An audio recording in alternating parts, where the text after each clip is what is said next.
Magazine சிறை கைதிகளுக்கு போதைப்பொருள் வீச முயன்ற இருவர் கைது. சிறைச்சாலைகளில் அடுத்தடுத்து மோதல்கள். நாளை சமர்ப்பிக்கப்படவுள்ள அறிக்கை. நீதியின் ஓலம். தமிழின படுகொலைக்கு நீதி கோரி வடக்கில் மாபெரும் கவனஈர்ப்பு போராட்டம். அச்சத்தில் நாட்டிலிருந்து அவசரமாக தப்பியோடும் அரசியல்வாதி மற்றும் உயர் அதிகாரிகள். ஆதாரங்களுடன் நெருங்கும் புலனாய்வாளர்கள். ஓராண்டுக்குள் மின்னணு கடவுச்சீட்டு. அமைச்சர் வெளியிட்டுள்ள அறிவிப்பு. போலி நாணய தாள்களை அச்சிட்ட சந்தேக நபர் அதிரடி கைது. நுவரெலியாவில் அம்மன் கோவில் வளாகத்தில் புத்தர் சிலை தடுத்து நிறுத்திய கிராம மக்கள். சிவப்பு எச்சரிக்கையுடன் வளிமண்டலவியல் திணைக்களம் விடுத்துள்ள அவசர அறிவிப்பு. இலங்கையில் வரி செலுத்தாதோர் தொடர்பில் வெளியான தகவல். அஸ்வஸ்ம நிதியில் மாபெரும் மோசடி. மேலும் 2 அதிகாரிகள் அதிரடி பணி நீக்கம். தனியார் முதலீடுகளுக்கு வழங்கப்படவுள்ள அரச பங்களாக்கள். வெளியான அறிவிப்பு. அனுரவின் அதிரடி தீர்மானம். தேரர்களுக்கும் சிக்கலா? பதற்றத்தில் அரசியல்வாதிகள். மன்னார் மாவட்டத்தில் தொடர் மின்வெட்டு.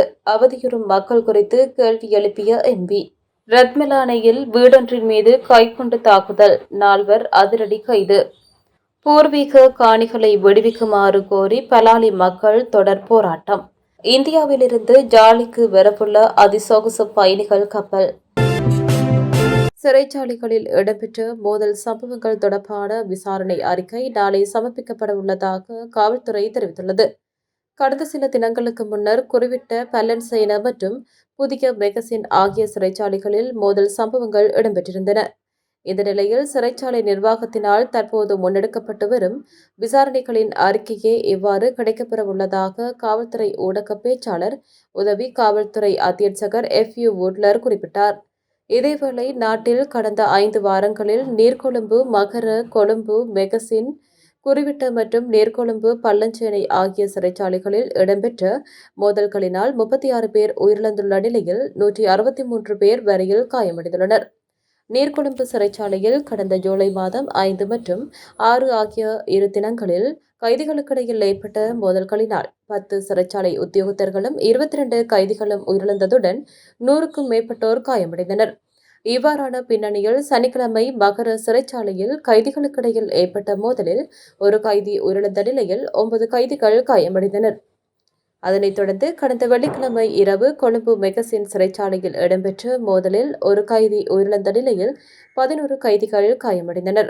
நேற்று முன்தினம் காலை குறிவிட்ட சிறைச்சாலையில் இடம்பெற்ற மோதலில் 2 கைதிகள் உயிரிழந்த நிலையில் 15 கைதிகள் காயமடைந்தனர்.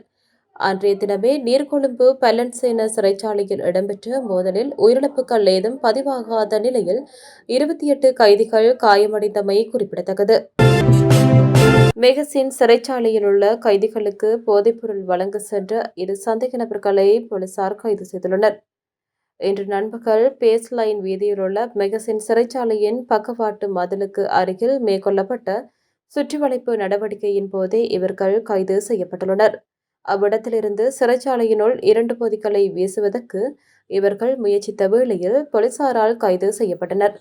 சந்தேக நபர்களிடம் இருந்த 2 பொதிகளை சோதனையிட்ட போது 22 கிராம் 250 மில்லிகிராம் ஐஸ் போதைப்பொருள், 2 மில்லிகிராம் ஏஸ் போதைப்பொருள், 2 தொலைபேசி சார்ஜர்கள், 2 ஜோடி தோடுகள், 10 லைட்டர்கள் மற்றும் 2 சிறிய ரக கைபேசிகள் என்பன போலீசாரால் கைப்பற்றப்பட்டுள்ளன. கைது செய்யப்பட்ட சந்தேக நபர்கள் இருவரும் 29 வயதுடைய கொழும்பு 14 பகுதியை சேர்ந்தவர்கள் என போலீசார் தெரிவித்தனர். கைது செய்யப்பட்டவர்கள் நாளை மாளிகாகந்த நீதவான் நீதிமன்றத்தில் ஆஜர்படுத்தப்படவுள்ளதுடன் பொருளை போலீசார் மேலதிக விசாரணைகளை மேற்கொண்டு வருகின்றனர். தாயக செயலணி அமைப்பின் ஏற்பாட்டில் நீதியின் ஓலம் எனும் தலைப்பில் எதிர்வரும் 14 முதல் 17ஆம் தேதி வரை தமிழின படுகொலைக்கு சர்வதேச நீதியை கோரி வடக்கில் தொடர் கவன ஈர்ப்பு போராட்டம் ஒன்று முன்னெடுக்கப்பட உள்ளது. செம்மணி மனித புதைகுழியில் முன்னெடுக்கப்பட்டு வரும் அகழ்வு பணிகள் சனிக்கிழமையுடன் 100 நாட்களை எட்டியிருப்பதுடன் அந்த மனித புதைகுழியில் இருந்து இதுவரை 500க்கும் மேற்பட்ட மனித எலும்புக்கூடுகள் அடையாளம் காணப்பட்டுள்ளன. இவ்வாறானதொரு பின்னணியில் குறிப்பாக படுகொலை செய்யப்பட்டு செம்மணி மனித புதைகுழியில் புதைக்கப்பட்ட மக்களுக்கும் அவர்களது உறவுகளுக்குமான நீதியை கோரியும் பொறுப்புக்கூறலை உறுதிப்படுத்துமாறு வலியுறுத்தியுமே தாயக செயலணி அமைப்பு நீதியின் ஓலம் எனும் தொடர் கவனஈர்ப்பு போராட்டத்தை ஏற்பாடு செய்திருப்பதாக அறிய முடிகிறது.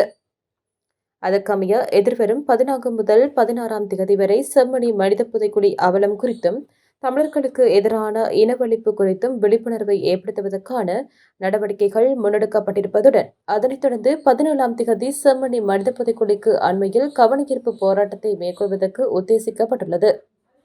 இப்போராட்டத்தில் வலிந்து காணாமலாக்கப்பட்டோரின் உறவினர்கள், தமிழ் தேசிய அரசியல் கட்சிகளின் பிரதிநிதிகள், மத தலைவர்கள், மனித உரிமைகள் மற்றும் சிவில் சமூக செயற்பாட்டாளர்கள், பல்கலைக்கழக மாணவர்கள், பொதுமக்கள் என பெரும் எண்ணிக்கையானோர் கலந்து கொள்வர் என எதிர்பார்க்கப்படுகிறது.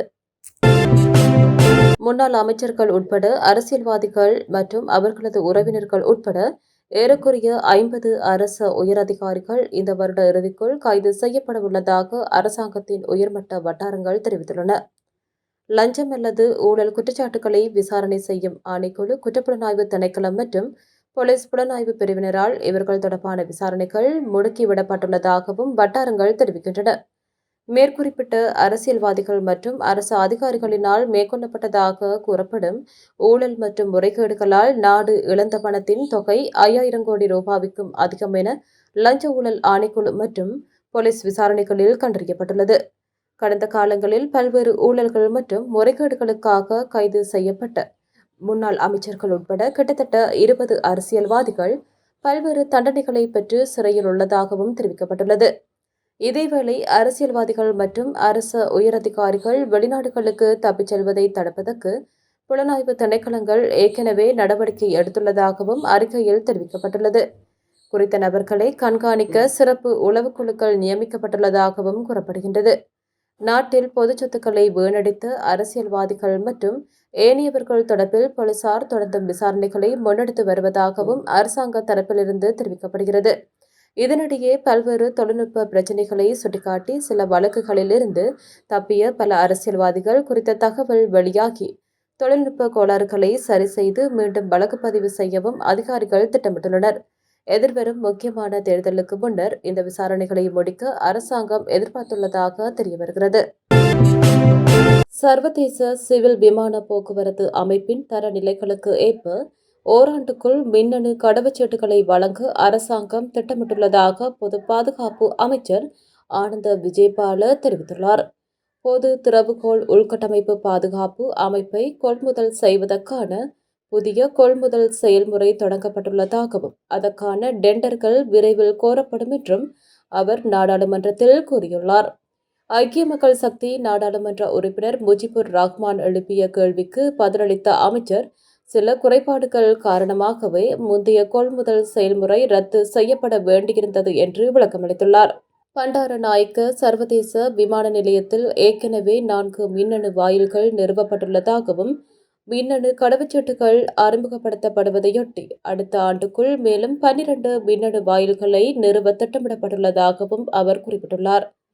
புதிய தொடர் கடவுச்சீட்டில் பக்கங்களின் எண்ணிக்கை குறைக்கப்பட்டது குறித்த கேள்விக்கு பதிலளித்த அமைச்சர் புதிய கடவுச்சீட்டில் பக்கங்களின் எண்ணிக்கை 64 இருந்து 48 குறைக்கப்பட்டுள்ளதாகவும் பக்கங்களின் எண்ணிக்கை குறைக்கப்பட்டதால் எந்த பிரச்சனையும் எழவில்லை என்றும் இலங்கை கடவுச்சீட்டு சர்வதேச தரத்துக்கு இணையாகவே உள்ளது என்றும் சுட்டிக்காட்டியுள்ளார்.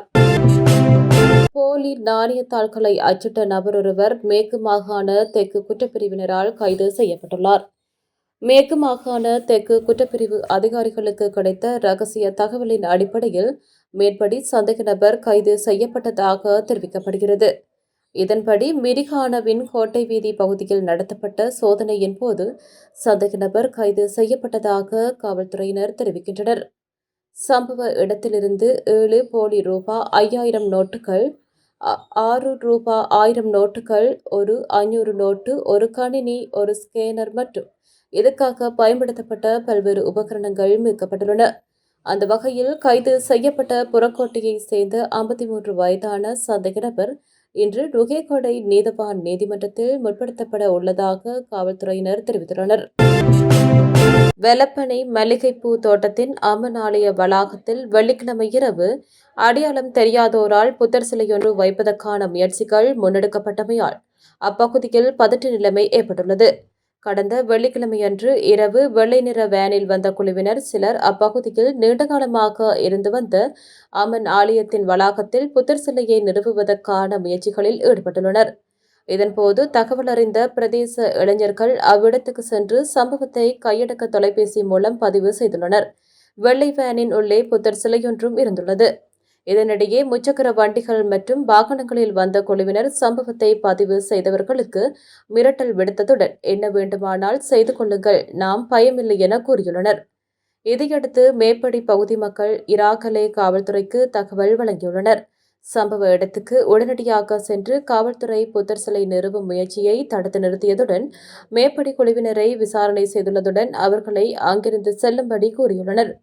குறித்த பகுதியில் 100 வருடங்களுக்கும் மேல் அம்மன் மற்றும் காவல் தெய்வ வழிபாடு மேற்கொள்ளப்பட்டு வருவதாகவும் திடீரென எங்கிருந்தோ வந்த சிலர் இவ்வாறு நடந்து கொள்வதாகவும் இது தமக்கு அச்சத்தை ஏற்படுத்தியுள்ளதாகவும் மேப்படி தோட்ட மக்கள் தெரிவிக்கின்றனர்.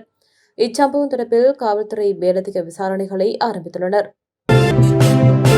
காலநிலை தொடர்பில் வளிமண்டலவியல் திணைக்களத்தினால் வெளியிடப்படும் எதிர்வரும் அறிவிப்புகளை அவதானிப்பில் கொள்ளுமாறு கடற்சார் மற்றும் மீனவ சமூகத்தினருக்கு வளிமண்டலவியல் திணைக்களம் அறிவித்துள்ளது. பலத்த காற்று மற்றும் கொந்தளிப்பான கடற்பரப்புகள் குறித்து சிவப்பு எச்சரிக்கை விடுக்கப்பட்டுள்ளது. அதன்படி மாத்திரையிலிருந்து ஹம்பாந்தோட்டையூடாக பொத்துவில் வரையான கடற்பரப்புகளில் காற்றின் வேகமானது அவ்வப்போது மணித்தியாலத்துக்கு 60 கிலோமீட்டருக்கும் அதிகமாக வீசக்கூடும் என்பதுடன் அப்பகுதிகளில் உள்ள கடல் அவ்வப்போது மிகவும் கொந்தளிப்பாக காணப்படும். எனவே மறு அறிவித்தல் வரை இந்த கடற்பரப்புகளுக்கு செல்ல வேண்டாம் என கடற்சார் மற்றும் மீனவ சமூகத்தினருக்கு அறிவுறுத்தப்படுகின்றது. மட்டக்களப்பு, திருகோணமலை, காங்கேசன்துறை, மன்னாரோடாக சிலாபம் வரையான மற்றும் காடியிலிருந்து மாத்தறை வரையான கடற்பரப்புகளில் காற்றின் வேகமானது அவ்வப்போது மணித்தியாலத்துக்கு 50 கிலோமீட்டர் வரை அதிகரிக்கக்கூடும் என அறிவிக்கப்பட்டுள்ளது. எனவே இந்த கடற்பரப்புகளில் மீன்பிடி மற்றும் கடற்படை நடவடிக்கைகளில் ஈடுபடும் சமூகத்தினர் இதுகுறித்து அவதானத்துடன் செயல்படுமாறு அறிவுறுத்தப்படுகின்றனர். கடற்பரப்புகளில் இடியுடன் கூடிய மழை பெய்யும் வேளைகளில் தற்காலிகமாக பலத்த காற்று வீசக்கூடும் என்பதுடன் அவ்வேளைகளில் அக்கடற்பரப்புகள் தற்காலிகமாக மிகவும் கொந்தளிப்பாக காணப்படக்கூடிய சாத்தியக்கூறுகளும் உள்ளன என கூறப்பட்டுள்ளது. இலங்கை அரசால் வசூலிக்கப்படக்கூடிய 961.4 பில்லியன் ரூபாய் வரிப்பணத்தினை வசூலிக்க முடியாமல் இருப்பதாக தகவல் வெளியாகியுள்ளது. 2024 ஜூன் 30 நிலவரப்படி இறைவரி திணைக்களத்தினால் வசூலிக்க முடியாத வரி அபராதம் மற்றும் வட்டியின் மொத்த தொகை ரூபாய் 961.4 பில்லியன் ரூபாய் என தணிக்கை அறிக்கை வெளிப்படுத்தியுள்ளது. 2024 ஜூன் 30 நிலவரப்படி வருமான வரியில் அதிகபட்ச வரி நிலுவை உள்ளதாகவும் கண்டறியப்பட்டுள்ளது. இதற்கமைய அடுத்த அதிகபட்ச வரி நிலுவை பெறுமதி சேர் வரியில் உள்ளதாகவும் அறிக்கை சுட்டிக்காட்டியுள்ளது. 2023 ஜூன் 30 மற்றும் 2024 ஜூன் 30க்கு இடைப்பட்ட காலத்தில் மட்டும் வரி நிலுவை அபராதம் மற்றும் வட்டி ஆகியவை ரூபாய் 18 பில்லியனுக்கும் அதிகமாகவும் அதிகரித்துள்ளன. நோர்வூட் பிரதேச செயலகத்தில் இடம்பெற்ற 16 மில்லியன் ரூபாய் அஸ்வசம ஊழல் மோசடி தொடர்பில் மேலும் 2 முகாமைத்துவ சேவை உத்தியோகஸ்தர்கள் பணி நீக்கம் செய்யப்பட்டுள்ளதாக நுவரெலியா மாவட்ட செயலாளர் துஷாரி தென்னகோன் தெரிவித்துள்ளார். குறைந்த வருமானம் பெறும் குடும்பங்களுக்கு சென்றடைய வேண்டிய அஸ்வசம கொடுப்பனவை தங்களது மற்றும் உறவினர்களின் வங்கிக் கணக்குகளில் முறைகேடாக வரவு வைத்துள்ளமை விசாரணைகளில் தெரியவந்துள்ளது. இந்த மோசடியில் ஈடுபட்டதாக சந்தேகிக்கப்படும் 11 அரச ஊழியர்களில் தேசிய இளைஞர் சேவைகள் மன்றத்தின் 2 அதிகாரிகள் கொழும்புக்கு அழைக்கப்பட்டு வாக்குமூலங்கள் பதிவு செய்யப்பட்டுள்ளதுடன் ஹட்டன் கல்வி வலயத்தை சேர்ந்த 6 ஆசிரியர்கள் மற்றும் காவல்துறை அலுவலக ஊழியர் ஒருவர் தொடர்பிலும் விரிவான விசாரணைகள் ஆரம்பிக்கப்பட்டுள்ளன. இதுவரை 2 அதிகாரிகள் கைது செய்யப்பட்டு விளக்கமறியலில் வைக்கப்பட்டுள்ள நிலையில் ஏனைய அதிகாரிகளுக்கு எதிராக ஹட்டன் காவல்துறையின் விசேட குற்ற விசாரணை பிரிவில் முறைப்பாடு செய்யப்பட்டுள்ளது. கொழும்பில் அமைந்துள்ள அரசுக்கு சொந்தமான 7 பங்களாக்களை பயனுள்ள பொருளாதார நடவடிக்கைகளுக்காக பயன்படுத்துவதற்கு தகுதியான தரப்பினரிடமிருந்து நிதி திட்டமிடல் மற்றும் பொருளாதார அபிவிருத்தி அமைச்சு யோசனைகளை கோரியுள்ளது. அமைச்சர்கள் தமது உத்தியோகபூர்வ அரச பங்களாக்களை பயன்படுத்துவதில்லை என்ற தீர்மானத்துக்கு அமைவாக இந்த நடவடிக்கை எடுக்கப்பட்டுள்ளது. ஜனாதிபதி அனுரகுமார திசாநாயக்க சமர்ப்பித்த அமைச்சரவை பத்திரத்துக்கமைய 24 பங்களாக்களை பொது தனியார் பங்களிப்பு அடிப்படையில் 30 வருட காலத்துக்கு குத்தகைக்கு வழங்க திட்டமிடப்பட்டுள்ளது. அதன் அடிப்படையில் முதற்கட்டமாக 7 பங்களாக்கள் தனியார் முதலீட்டாளர்களுக்கு வழங்கப்பட உள்ளதாக தெரிவிக்கப்படுகின்றது. முன்னாள் ஜனாதிபதிகளான கோட்டாபய ராஜபக்ச, மைத்திரிபால சிறிசேன, ரணில் விக்ரமசிங்க மற்றும் முன்னாள் அமைச்சர்கள் பயன்படுத்திய பங்களாக்களே இவ்வாறு உணவகங்கள், வணிக வளாகங்கள் மற்றும் வர்த்தக நோக்கங்களுக்காக குத்தகைக்கு விடப்படவுள்ளன. இந்த நிலையில் இதற்கான பிரேரணைகளை சமர்ப்பிக்க ஆகஸ்ட் 25ஆம் தேதி பிற்பகல் 2 மணி வரை அவகாசம் அளிக்கப்பட்டுள்ளமை குறிப்பிடத்தக்கது. உயர்நீதிமன்ற நீதிபதிகளின் ஓய்வு பெறும் வயதை உயர்த்துவதற்காக முன்மொழியப்பட்ட அரசியலமைப்பின் 2வது திருத்தம் தொடர்பாக மகாநாயக்க தேரர்கள் ஜனாதிபதி அனுரகுமார திசாநாயக்கவுக்கு ஒரு கடிதம் அனுப்பியுள்ளதாக மல்வத்து பீடத்தின் மகாநாயக்க தேரர் திபத்துவ ஸ்ரீ சுமங்கல மகா தேரர் உறுதிப்படுத்தினார். இதுவரை அத்தகைய கடிதம் எதுவும் ஜனாதிபதியால் பெறப்படவில்லை என்று அரசாங்கம் கூறியிருந்த சூழலில் தேரர் இந்த தகவலை வெளியிட்டுள்ளார். இருப்பினும் சம்பந்தப்பட்ட கடிதம் அனுப்பப்பட்டிருந்தாலும் அது ஜனாதிபதியால் பெறப்பட்டதா என்பதை உறுதியாக கூற இயலவில்லை என்று ஊடகத்தினரிடம் பேசிய போது தேரர் குறிப்பிட்டுள்ளார். அரசாங்கத்தால் முன்மொழியப்பட்ட அரசியலமைப்பு திருத்த சட்டமூலத்துக்கு எதிராக எதிர்க்கட்சிகள் நடத்தி வரும் எதிர்ப்பு பிரசாரத்தின் ஒரு பகுதியாக கூட்டு எதிர்க்கட்சியின் பிரதிநிதிகள் குழு ஒன்று மல்வத்தை மற்றும் அஸ்கிரி உபய மகா விகாரியின் மகாநாயக்க தேரர்களை சந்தித்து முன்மொழியப்பட்ட திருத்தம் குறித்து கலந்துரையாடியுள்ளது. முன்மொழியப்பட்ட அரசியலமைப்பு திருத்தம் குறித்து மக்களின் கருத்தை அறிய ஒரு பொது வாக்கெடுப்பு நடத்தப்பட வேண்டும் என்று எதிர்க்கட்சி பிரதிநிதிகள் குழு வலியுறுத்தியது. இந்த பிரதிநிதிகள் குழுவில் முன்னாள் அமைச்சர்களான பேராசிரியர் GL பீரிஸ், பாட்டாளி சம்பிக்க ரணவக்க, ராஜித சேனாரத்ன, லசந்த அழகியவண்ண மற்றும் தயாஸ்ரீ ஜெயசேகர ஆகியோர் இடம்பெற்றிருந்தனர். கலந்துரையாடலின் போது சம்பந்தப்பட்ட கடிதம் ஊடகங்களுக்கும் கிடைக்கவில்லை என்று நாடாளுமன்ற உறுப்பினர் தயாஸ்ரீ ஜெயசேகர சுட்டிக்காட்டியுள்ளார். இதற்கு பதிலளித்த மகாநாயக்க தேரர் பிக்குகள் கடிதத்தை அனுப்பியிருந்த போதிலும் அது ஜனாதிபதிக்கு கிடைத்ததா என்பது உறுதி செய்யப்படவில்லை என்று கூறியுள்ளார். மேலும் அக்குழுவினர் அஸ்கிரி பீடத்தின் மகாநாயக்கரான வரக்ககோட ஸ்ரீ ஞானரத்ன மகா தேரோவை சந்தித்து கலந்துரையாடியுள்ளனர். கலந்துரையாடலுக்கு பிறகு ஊடகங்களிடம் பேசிய முன்னாள் அமைச்சர் GL பீரிஸ், அரசியல் கட்சிகள், சட்ட சமூகம் அல்லது மத தலைவர்கள் உள்ளிட்ட எந்தவொரு தரப்பினரையும் கலந்தாலோசிக்காமல் அரசாங்கம் இந்த திருத்தத்தை அவசரமாக அறிமுகப்படுத்துவதாக குற்றஞ்சாட்டினார். அரசாங்கம் நீதித்துறையை நிர்வாகத்தின் கட்டுப்பாட்டின் கீழ் கொண்டுவர முயற்சிப்பதாகவும் இது ஒரு முறை தொடங்கிவிட்டால் எங்கு போய் முடியும் என்று சொல்ல முடியாது என்றும் அவர் கூறினார். மேலும் இது ஒரு சர்வாதிகாரத்துக்கு வழிவகுக்கும் செயல்முறை என்றும் அவர் எச்சரித்தார். யாழ்ப்பாணம் வலிகாமம் வடக்கு பலாலி பகுதியில் தமது பூர்வீக காணிகளில் மேல்குடியேற அனுமதிக்க கோரி காணி உரிமையாளர்கள் 8வது வாரமாகவும் தொடர் அமைதி வழி போராட்டத்தை முன்னெடுத்தனர். பலாலி சந்தியில் இன்று நடைபெற்ற இந்த போராட்டத்தின் போது நீண்டகாலமாக தமது காணிகள் அரச படைகளின் கட்டுப்பாட்டில் இருப்பதால் தங்களால் சொந்த நிலங்களுக்கு திரும்ப முடியாத நிலை தொடர்வதாக மக்கள் தெரிவித்தனர். எங்கள் காணிகள் எங்களுக்கே வேண்டும், பூர்வீக நிலங்களில் மேல்குடியேற அனுமதிக்க வேண்டும், மக்களின் நிலங்களை சுரண்டுவதை நிறுத்த வேண்டும் உள்ளிட்ட கோஷங்களை எழுப்பியவாறு போராட்டத்தில் ஈடுபட்டனர். பல ஆண்டுகளாக தமது சொந்த நிலங்களில் குடியேற முடியாத காரணத்தால் குடியிருப்பு, வாழ்வாதாரம் மற்றும் எதிர்கால வாழ்க்கை பாதிக்கப்பட்டுள்ளதாகவும் அவர்கள் சுட்டிக்காட்டினார். தமது காணிகளை விடுவிப்பதாக பல்வேறு சந்தர்ப்பங்களில் அரசாங்கத்தினால் உறுதிமொழிகள் வழங்கப்பட்டிருந்த போதிலும் அவை முழுமையாக நடைமுறைப்படுத்தப்படவில்லை என போராட்டத்தில் ஈடுபட்ட மக்கள் குற்றஞ்சாட்டினர். இதன் காரணமாகவே தமது காணிகளை மீட்பதற்காக தொடர்ச்சியான போராட்டத்தை முன்னெடுக்க வேண்டிய நிலை ஏற்பட்டுள்ளதாகவும் போராட்டக்காரர்கள் தெரிவித்தனர்.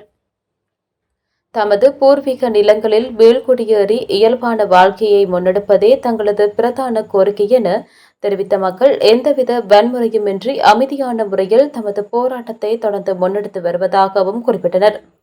எனவே பலாலி மக்களின் பூர்வீக காணிகளை உரிய உரிமையாளர்களிடம் மீள கையளித்து அவர்களின் மேல்குடியேற்றத்தை உறுதிப்படுத்த அரசாங்கம் உடனடியாக நடவடிக்கை எடுக்க வேண்டும் என அவர்கள் வலியுறுத்தினர். ரத்மலானை ஞானேந்திர வீதியில் உள்ள வீடொன்றின் மீது கைக்கொண்டு தாக்குதல் நடத்திய சம்பவத்துடன் தொடர்புடைய 4 கைது செய்யப்பட்டுள்ளனர். குறித்த சந்தேக நபர்கள் 4 நேற்றைய தினம் காவல்துறையினரால் கைது செய்யப்பட்டுள்ளதாக தெரிவிக்கப்படுகின்றது. கடந்த ஆகஸ்ட் 5ஆம் தேதி குறித்த இருமாடி வீட்டின் மீது 2 கைக்குண்டுகள் வீசப்பட்டிருந்த நிலையில் அவற்றில் ஒன்று வெடித்து சிதறியதுடன் மற்றைய குண்டு வீட்டின் தோட்டத்தில் விழுந்திருந்த நிலையில் காவல்துறையினரால் கைப்பற்றப்பட்டது. இது தொடர்பில் விசாரணைகளை ஆரம்பித்த கல்கிசை காவல் நிலையத்தினர் மொரட்டுவை மற்றும் ரத்மலானை ஆகிய பகுதிகளில் வைத்து இந்த 4 சந்தேக நபர்களையும் கைது செய்துள்ளனர். கைது செய்யப்பட்டவர்கள் 21, 26, 28 மற்றும் 30 வயதுடைய மொரட்டுவை மற்றும் ரத்மலானி பகுதிகளைச் சேர்ந்தவர்கள் என காவல்துறையினர் தெரிவித்துள்ளனர். தற்போது வெளிநாட்டில் இருக்கும் திட்டமிட்ட குற்றச்செயல்களில் ஈடுபடும் நபரின் வழிகாட்டலின் பேரிலேயே இக்குற்றச்செயல் இடம்பெற்றுள்ளதாகவும், திட்டமிட்ட குற்றவாளிகளுக்கு இடையே நிலவும் தகராறே இத்தாக்குதலுக்கு காரணம் என்றும் இதுவரை மேற்கொள்ளப்பட்ட விசாரணைகளில் இருந்து தெரியவந்துள்ளது. இந்த கைக்குண்டு தாக்குதலால் உயிரிழப்புகள் எதுவும் ஏற்படவில்லை என்பதுடன் வீட்டின் 2 ஜன்னல் கண்ணாடிகள் மாத்திரமே சேதமடைந்துள்ளதாகவும் சுட்டிக்காட்டப்பட்டுள்ளது. இந்த நிலையில் சம்பவம் தொடர்பில் கல்கிசை காவல்துறையினர் மேலதிக விசாரணைகளை மேற்கொண்டு வருகின்றமை குறிப்பிடத்தக்கது. கடந்த ஆட்சிக் காலங்களில் அதிகாரங்களில் காணப்பட்ட நாடாளுமன்ற உறுப்பினர்கள் மன்னாரில் ஏற்படும் மின்தடை பிரச்சினைக்கு ஏன் நிரந்தர தீர்வை பெற்றுக் கொடுக்க நடவடிக்கைகள் எடுக்கவில்லை என நாடாளுமன்ற உறுப்பினர் எஸ். ஜெகதீஸ்வரன் கேள்வி எழுப்பியுள்ளார். மன்னாரில் நேற்று நிகழ்வு ஒன்றில் கலந்து கொண்டு அவரிடம் குறித்த மின்தடை பிரச்சினை தொடர்பாக வினா எழுப்பப்பட்ட போது கருத்து தெரிவிக்கையில், மன்னார் மாவட்டத்தில் தொடர்ச்சியாக மின்தடை ஏற்பட்டு வருவது குறித்து தொலைபேசி வாயிலாகவும் நேரடியாகவும் பலர் தெரிவித்து இருக்கிறார்கள். இதற்கு உடனடியாக தீர்வு காணப்பட வேண்டியதன் அவசியத்தை நாங்கள் உணர்கிறோம். அந்த வகையில் இந்த விடயம் கிட்டத்தட்ட 15 ஆண்டுகளுக்கு மேலாக இடம்பெறுவதாக மக்கள் கூறுகிறார்கள்.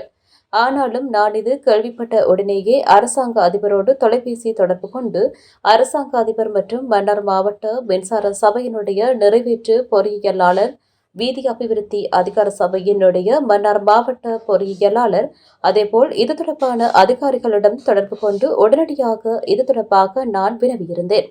தற்பொழுது மின்சார சபையினுடைய நிறைவேற்று பொறியியலாளர் கூறியிருந்தார். இந்த மின்சார இணைப்பு உயிலங்குளத்தில் இருந்து மன்னார் தீவு பகுதிக்கு வருகின்ற மின்சார இணைப்பில் உடைய கம்பிகளில் இரவு நேரங்களில் இந்த காற்று கூடுதலாக இருக்கின்ற காலப்பகுதியில் அந்த மணல் அல்லது துகள்கள் ஈரத்துடன் அந்த மின்கம்பிகளில் மின்சாரம் வழங்குகின்ற விநியோக கம்பிகளில் படிவதால் அடிக்கடி மின்சாரம் தடைபடுவதாக காரணம் கூறியிருந்தார். நான் கூறியிருந்தேன், தொடர்ச்சியாக இவ்வாறு இருப்பதை நாங்கள் ஏற்றுக்கொள்ள முடியாது. எனவே ஒரு நிரந்தரமான தீர்வு நிச்சயமாக மக்களுக்கு வழங்க வேண்டும் என குறிப்பிட்டுள்ளார். இந்தியாவிலிருந்து அதிசொகுசு பயணிகள் போக்குவரத்து கப்பலானது இலங்கைக்கு வரவுள்ளதாக தெரிவிக்கப்படுகிறது. குறித்த கப்பலானது எதிர்வரும் 14 மற்றும் 21ஆம் தேதிகளில் 2 தடவைகள் காங்கேசன் துறைமுகத்தை வந்தடைய உள்ளதாக துறைமுக அத்தியட்சகர் டி. பகீரதன் தெரிவித்துள்ளார். மேலும் இந்த கப்பலில் வரும் பயணிகள் யாழ்ப்பாணத்தில் உள்ள கோவில்கள், சுற்றுலா தலங்கள் என்பவற்றுக்கு சென்று பார்வையிட உள்ளனர். பின்னர் மீண்டும் அவர்கள் சென்னை நோக்கி செல்லவுள்ளதாக அவர் மேலும் தெரிவித்தமை குறிப்பிடத்தக்கது. இது போன்ற மேலும் பல செய்திகளை அறிந்து கொள்ள டிவிஎன் லங்கா சேனலினை சப்ஸ்கிரைப் செய்து பக்கத்தில் இருக்க பெல் ஐக்கனையும் கிளிக் பண்ணி வச்சுருங்க. அப்போ தான் நாங்கள் போடுற அப்டேட் உடனே உங்கள்கிட்ட வந்து சேரக்கூடியதாக இருக்கும்.